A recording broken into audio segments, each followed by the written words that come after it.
We're super excited to get live at this moment because Hamilton is right around the corner and we want to have them coming in our live show, and they're going to be here any minute. I keep getting live updates from them and they are soon here. We take a look at the finish line straight away and wait for them together.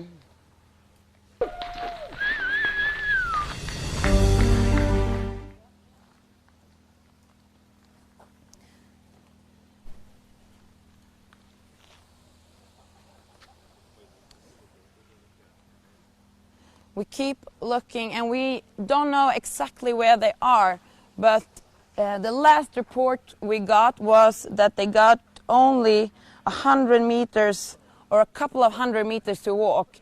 This finish line is something they have longed for a long time. We met them earlier today and they were happy and cheering, but they still had 7 hours of kayaking to go, and that was 7 hard hours.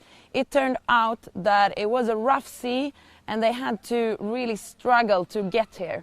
But now they are almost there, almost at the finish line, almost done with this incredible race.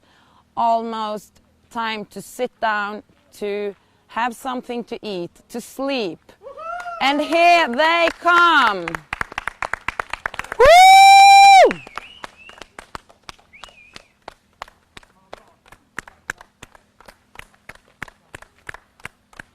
Welcome Hamilton Adventure Team, finishing second of Niar 2019.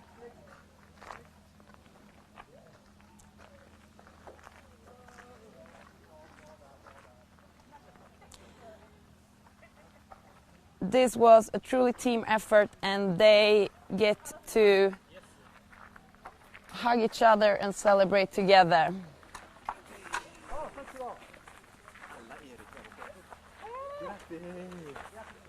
How much did you long for the finish line?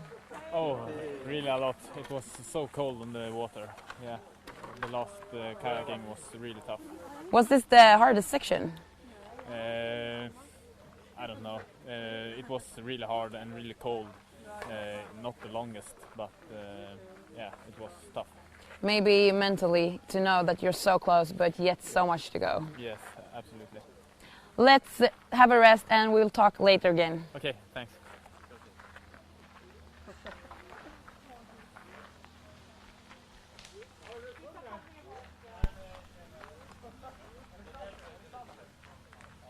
Race has been on for 5 days now and our teams are struggling out there. It's only these 2 teams that finish, and we're gonna throw you right into the action that happened here, right here at the finish line, 4 o'clock this morning, when Swedish Armed Forces crossed this finish line as the winner of Nordic Islands Adventure Race.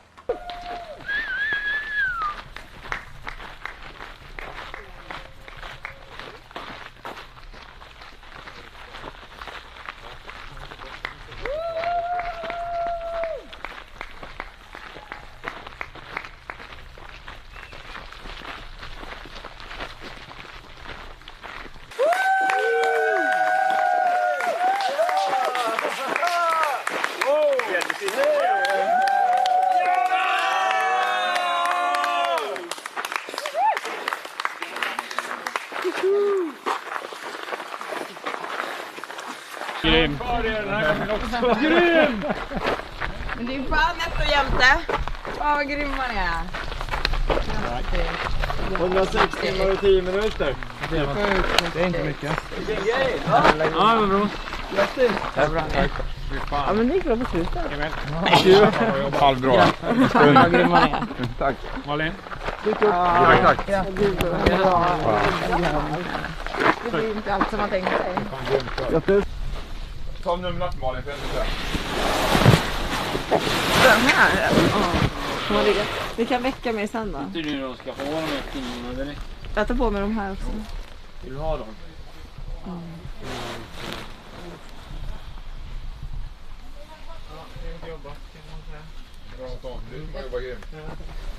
Bort nu. Ja, nu får ni berätta. Jag ser. Amerikanerna, vart de har tagit vägen. Är det Team USA Armed Forces? Jag tror de är det. några av dem. Ja, Jag tror de är ute på typ andra... röftingen som har precis röftat. Ja. Så de har cyklingen över. Där 6 mil cyklingen. Mm.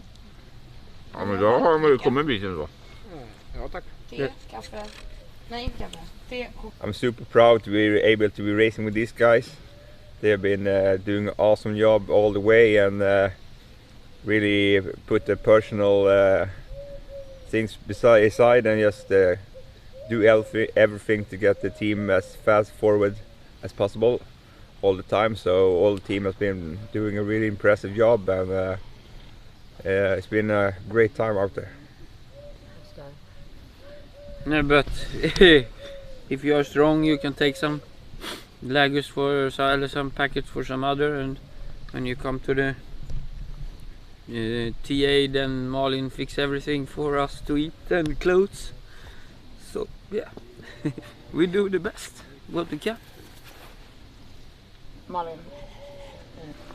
And had a tough time in the beginning of the race, so he wasn't able to eat at all. So I had to set my watch on every 20 minutes and force him to eat something. And under a couple of hours, and every time about, oh no, I don't want to eat this. And I said, yes, now Jan, you're going to eat this. And then he ate. But in the end of the race, he was one of the strongest, so it worked. Great. Emil, when was your toughest time? Yeah, it was at this morning when we started to bike. I was really tired when we get to sleep, and then I was really tired when I wake up in the morning, and it was most mental, and I want to go home actually. So it was really tough, some hours. What they accomplish here is huge. It's 700 k's in blitzing 106 hours. It's 4.5 days of constant moving. Let's have a look at that from Åre to Ålesund.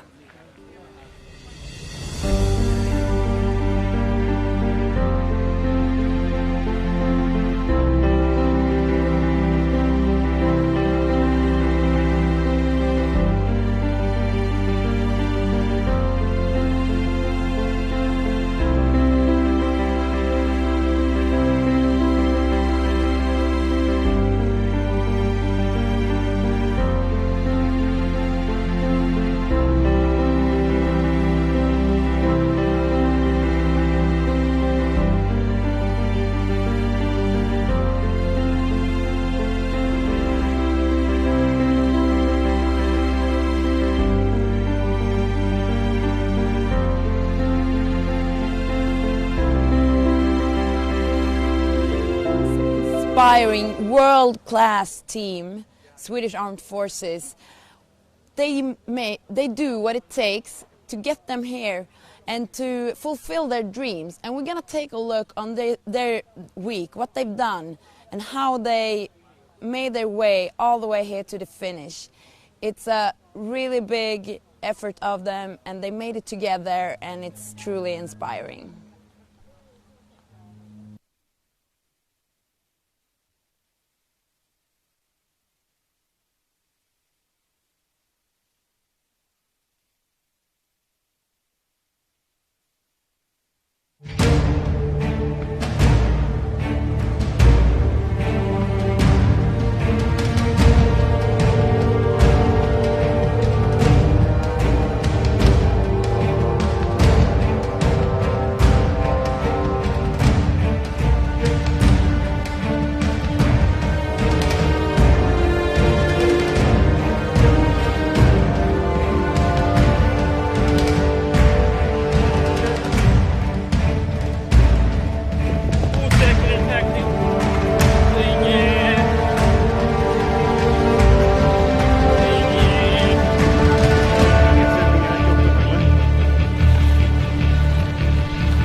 We welcome Swedish Armed Forces to the studio. They are tired, but they made it out of bed again to join us here. Welcome. Thank you. Thank you. The first question goes to you, Emil. A former teammate of yours, Sam Clark, once said to me that adventure racing is about enjoying the most of it. Did you do that during this race? Yeah, actually I did the most of it, but in a long race it's many hours that you can really suffer and you enjoy the most of it. What do you remember the most, the fun part or the suffering part? What sticks? Yeah, now I remember the fun part, the long trekking in nice environments and really nice nature.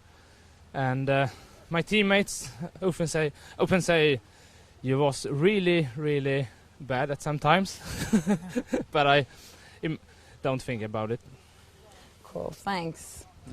Oscar, yesterday we all learned, the viewers too, from the Swedish national TV that you're a former cross-country skier, but you switched to adventure racing. Why?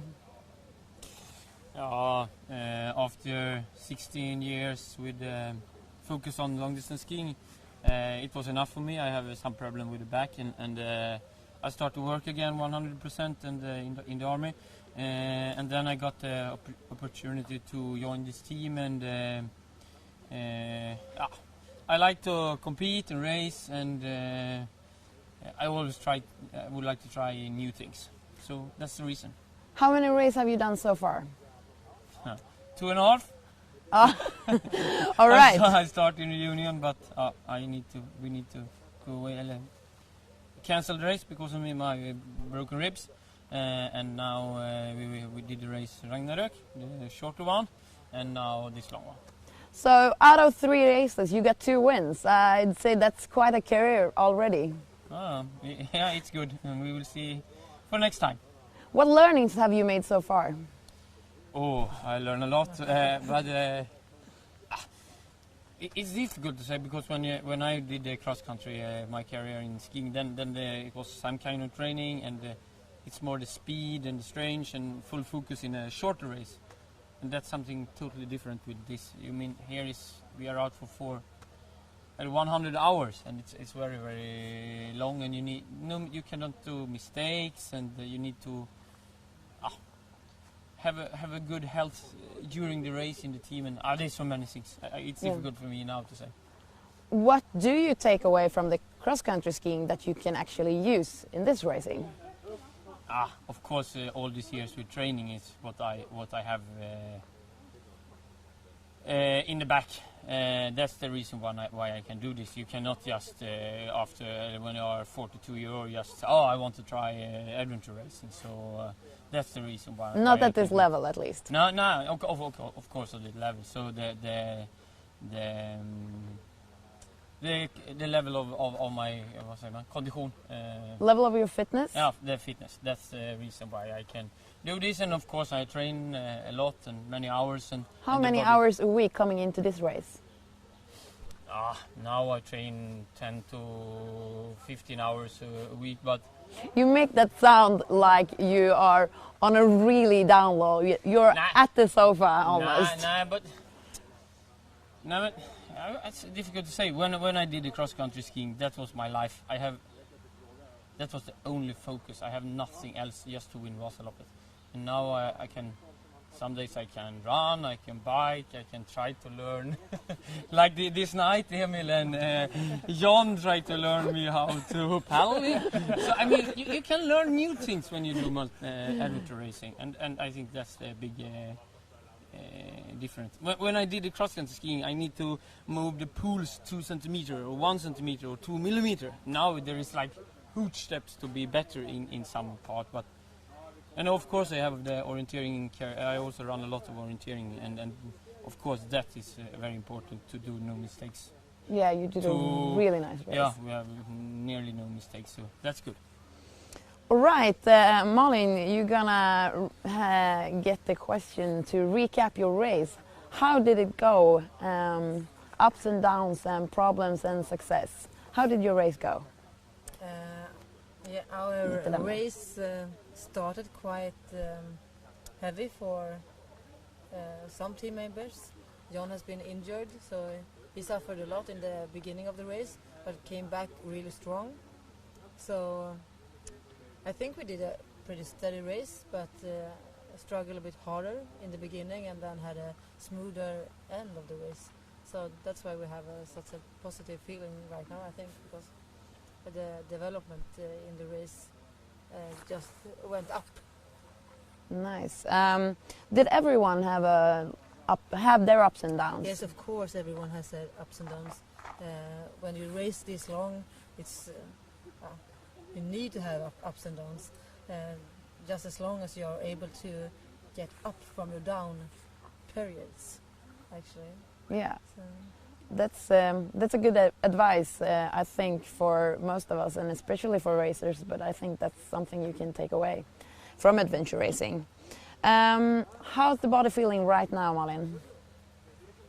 The body right now feels actually pretty good.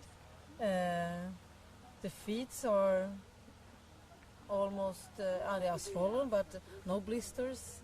And I'm really surprised actually, because we've been so many hours on the feet. The thing that feels most is the lips from the sun and the weather that's been swollen, but still pretty good. But I guess when you have a whole night of proper sleep, you will feel a bit worse tomorrow maybe. You will feel worse after the first night of sleep, you say? Yeah, I think so, because then the body starts to recover, and then you actually feel more. Like the first day or the first days can be really nice, and then maybe I can go back to training, and then you hit the wall again. So how long is the full recovery from this kind of racing for you? Yeah, or for me it's different for all. Yeah, for me I normally like rest for a week, maybe go for a shorter run, and then I take it up very slowly to start training again. And when can you do the next race? How many races a year can you do? Oh, I don't want to think about it. No, but normally we don't do more than 3 long races a year, and then you can do shorter races in between, because shorter races is really good training for this long race. You need the speed as well, but we actually have just over a month for our next big race, and that's going to be a really long race. So recovery is going to be crucial for you. Do you have any special plans for that? No. No, but just see how your body feels and really listen to the body. And if you need to recover like 2 weeks, just do it, and then you can train again. Because if you're going to race in a month, the training is already done. Now it's like getting into the best shape you can be after this race. So I just guess listen to your body and really take the rest, because it's really, really important. Thank you. Emil, can you tell us a little about the team? How long have you raced together as a team? Yeah, me, Malin and John have raced, I think this is the 4th year together. Fifth year, yeah. And Oscar is new in the team for this year. So yeah, but I think we have learned each other and know our stronger side or bad side. So I think we are, a good team together. How important is that in adventure racing? It's really good if you want to do good races, because maybe you don't say when you're feeling bad, but we can see on each other if someone struggles, and then I take your backpack, or you need to stop now, you need to eat, you need to drink. It's really important. Yeah, that's a really good. Me, myself, I raced with a lot of different teams, and we really miss out on that strength in the teams I've been racing with. Yeah, and in some parts, maybe when I have a down section, and both Malin and John know it's just mental, and they know that it's not physical, it's just in the head. So just go for it, and they know what to do to make him happy again. Yeah, to make him happy again, and that's good, because cheering someone up is not the easiest in adventure racing, I'd say, because that can turn out either way if you don't know the person. We got a lot of questions for you from our viewers, and a lot of them was about sleep. And I know that you normally have a really tight sleep schedule. Has it been like that now? Yeah, sort of. I want us to sleep more this race than we often do, and said I want to sleep 3 hours a night. And that is more than normal, 3 hours a night. Normal we sleep 2 hours a night, but we decided to sleep 2.5 hours, so we stopped the second night, and I said the watch is like 15 minutes to 12. Then we set our watch at 15 minutes past 1. And nothing was so clear in the head that they can calculate it's 1.5 hours. So we woke up, and I get it. It's just 1.5 hours, but I didn't say anything. So we raced, and then for the next night we slept 2.5 hours, and then 2.5 hours. Yeah, so it's like 6 hours for 4.5 days. So it's not that much, but it's a little more than we used to. All right. Thank you very much for coming. I'm so happy. I know you're tired. Have you been spending the day in bed? Or what have you been up to today? Yeah, we slept some hours, then went up to a late breakfast, and then some hours in the bed, and then we went out for dinner, and now we're here. All right, so maybe the bed is the next place to go. I'm gonna let you go there. Thank you so much for coming, and everyone is very happy that you answered all their questions. Thank you. Thanks. Thank you very much. All right, that was inspiring, and I will see you later.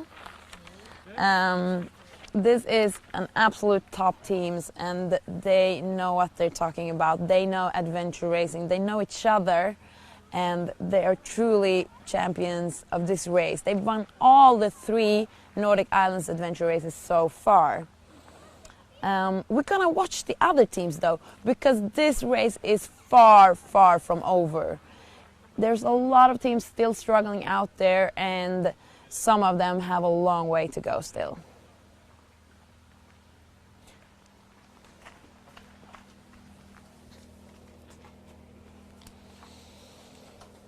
So we're back at our beautiful, beautiful course. It's been another day of sunshine and warm, and I really hope that that has benefit the teams, that they get some new energy to work with, to motivate them, to keep the speed up, and that's well needed now. Team number 7, Took 3 Absolute Ride, are the next expected teams to come into the finish line. They were earlier, or late at night actually, they were heading down the Packraft. Packraft, we talked about it earlier, and it's these inflatable boats which you can both carry and also paddle. The benefit of them is that you can go to places where you couldn't reach by kayak, and that often means fun rapids and intense kayaking.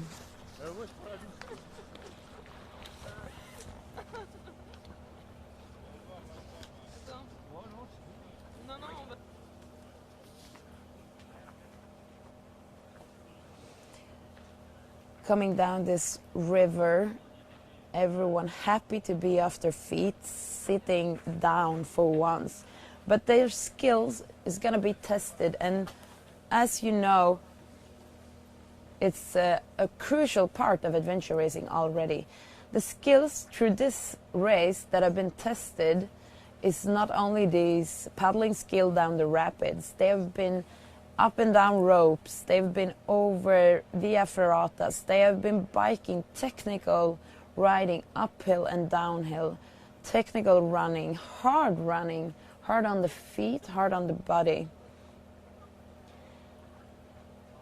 And all that combined takes a lot to master, and as we heard Oscar said, he puts in a lot of training hours, and a lot of that is to get used to the different techniques and to get to know all different legs and to improve your skills, because the better the skills are, the less energy you will have to put in, and yeah, the suffering will be less.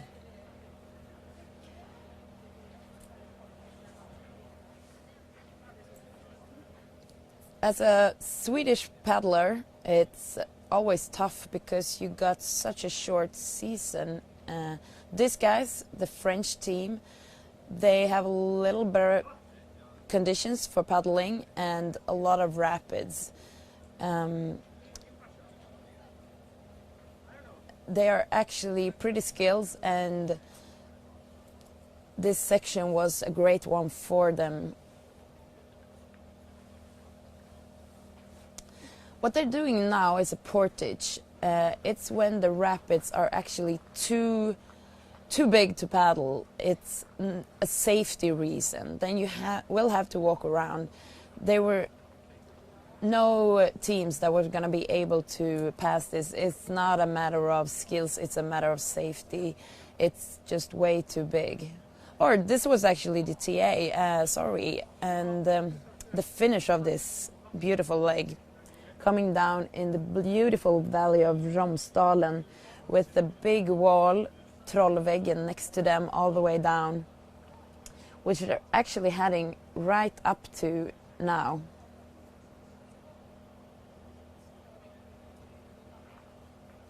In a transition like that, you will have to leave the boats, pack them up, and get ready for the next stage. Pack rafting is one of the coldest legs you can do, because you're so exposed, you're so cold, and once you get out, you have a lot of work to do to get the boats together before you can get going on the next leg. And that is what you need to get warm again, to keep moving. Our teams have also been biking. The long monster bike leg a couple of days ago was cleared, but there was still biking section to finish. And at this point, it's nice to sit down because you're off your feet, but neck and arms and shoulders will start hurting, even hands after such a long leg, and maybe some unnice feeling from sitting down on the saddle after a while.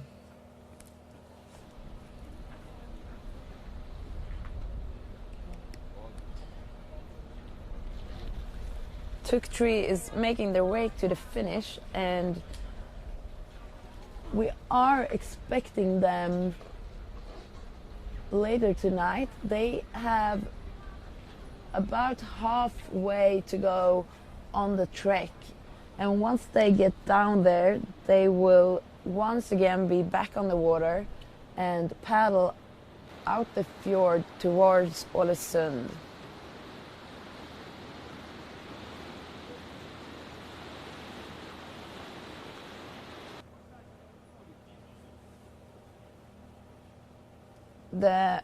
While the rapid section was mixed up with much more quiet, and these boats are actually not that fast, so even the quiet section are some struggle and take some skills. You've just watched Hamilton walk in the finish line live when we started the live show earlier with you, and this is from earlier today when they finished the trek, the last trek of the race, the last one on their legs. And these guys were actually running. They were trying to run, as you can see, a lot of pain, but so happy. It was a happy moment to meet them.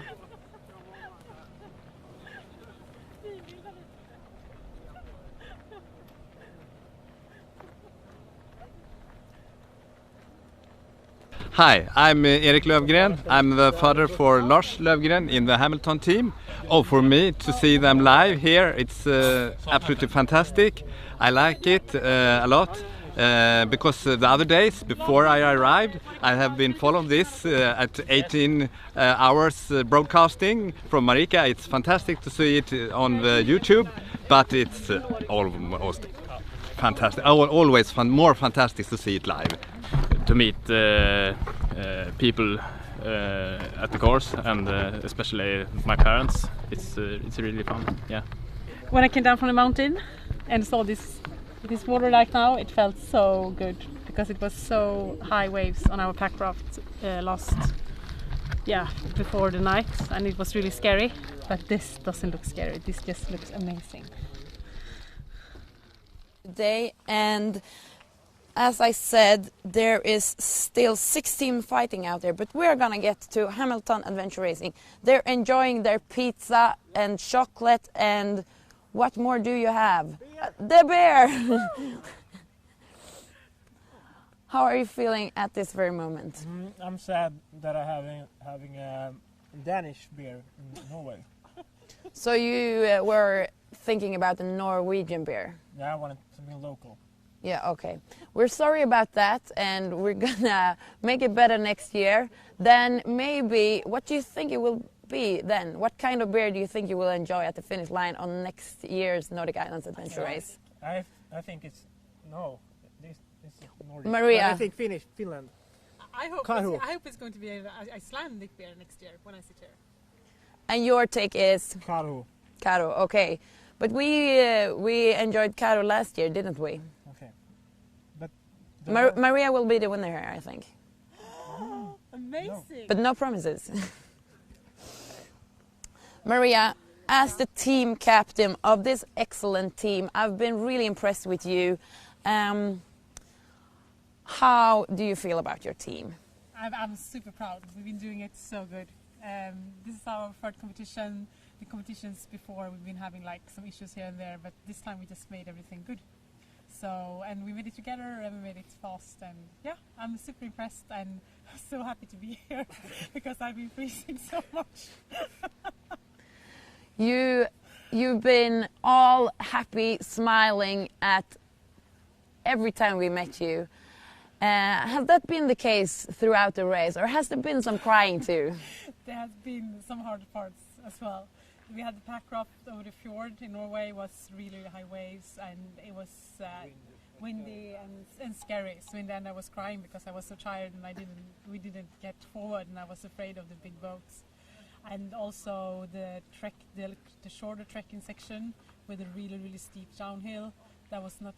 We were all there were very tired, and it was not. We came there very late in the evening, maybe early in the morning. So it's been absolutely downs, but every time we came back, and and now we're here.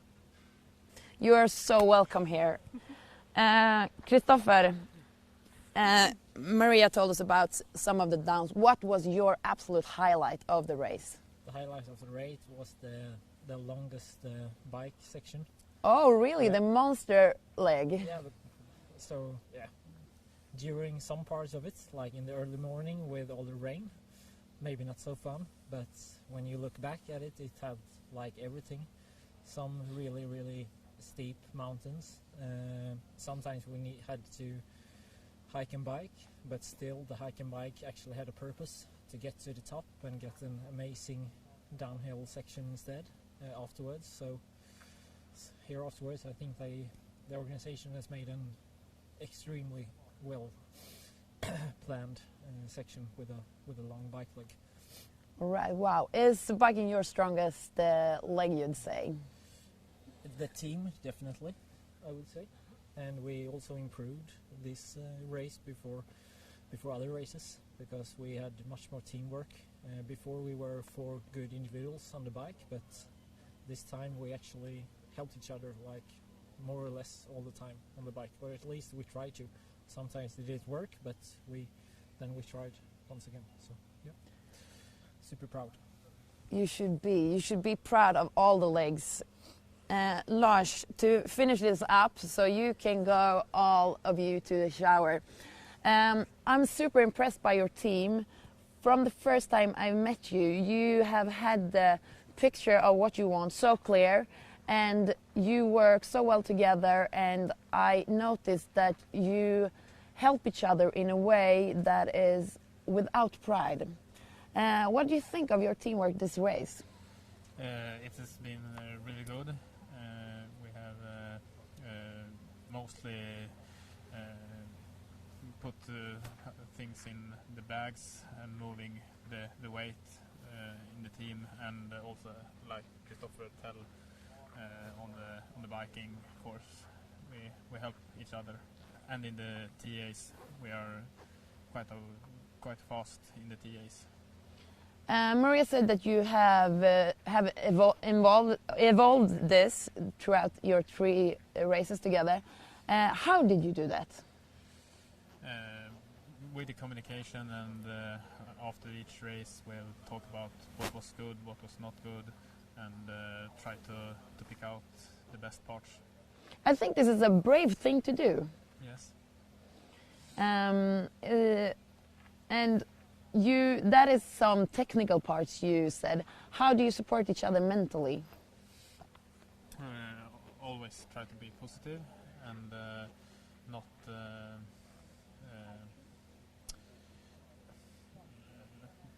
lay some focus on the bad things, and looking forward to next step. All right, thank you. That worked out well for you, all of that, and I think you should be super proud, and congratulations to finishing second, and let's have a shower and maybe some sleep, and then we'll celebrate together tomorrow. Perfect, thank you.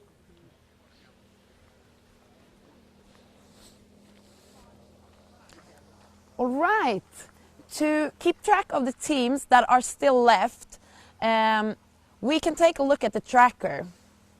We have 6 of them, and they are well spread out.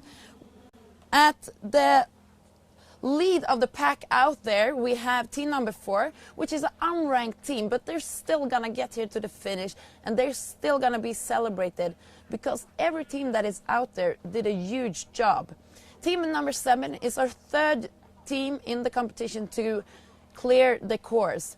At the back of the field, we have the happy and hard-working Team Chaos Machine. We're gonna try to get to them and gonna post on social media as much as we can about their day moving forward. They're now at TA7 and leaving Ålesund, the beautiful valley of Ålesund. And for all of these teams, it's gonna be another couple of days. The course is open all the way till Saturday at 6 o'clock, when we have had 7 days going.